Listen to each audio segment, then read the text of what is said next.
കെട്ടിത്തൂക്കിയിരിക്കുന്ന ഈ കടലാസ് എന്തുകൊണ്ടാണ് കറങ്ങുന്നത് എന്നുള്ളതാണ് ഈ പരീക്ഷണം കൊണ്ട് കുട്ടികൾ ഉദ്ദേശിക്കുന്നത്.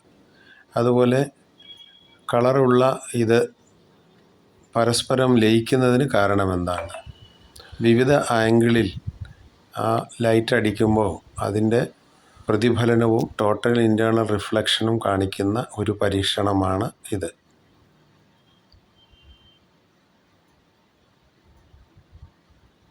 അതേപോലെ വിസ്കോസിറ്റി ഓരോ ലായനിയിലും വ്യത്യസ്തമാണ് എന്ന് കാണിക്കാൻ വേണ്ടിയുള്ള പരീക്ഷണം. ആദ്യത്തേതിലിടുമ്പോൾ വളരെ സ്ലോ ആയിട്ടാണിത് വരുന്നത്. രണ്ടാമത്തേതിലിടുമ്പോൾ കുറച്ചും കൂടെ സ്പീഡിലേക്ക് വരുന്നു. മൂന്നാമത്തേതിലിടുമ്പോൾ അത് മണ്ണെണ്ണയാണ്, വളരെ വേഗത്തിൽ അത് താഴോട്ട് പോകുന്നു. ഇതും ആംഗിളിൻ്റെ വ്യത്യസ്തത കാണിക്കുന്ന പരീക്ഷണം. ഇത് കുട്ടികളൊരു അഗ്നിപർവ്വതം ഉണ്ടാക്കുന്ന എക്സ്പെരിമെൻ്റാണ്. അതിൽ വേണ്ട സാധനങ്ങളൊക്കെ ചേർത്ത് അവർ തയ്യാറാക്കുകയാണ്. അപ്പോൾ അതനുസരിച്ചിട്ട് അത് പുകഞ്ഞു വരുന്നു, ലാവയെല്ലാം വെളിയിലേക്ക് വരുന്നു എന്നുള്ളതാണ് അവരുദ്ദേശിക്കുന്നത്. അപ്പോൾ അത് വളരെ സമർത്ഥമായിട്ട് അവർ ചെയ്യുന്നു. അതിന് വേണ്ട സാധനങ്ങളൊക്കെ ആഡ് ചെയ്യുകയാണ്.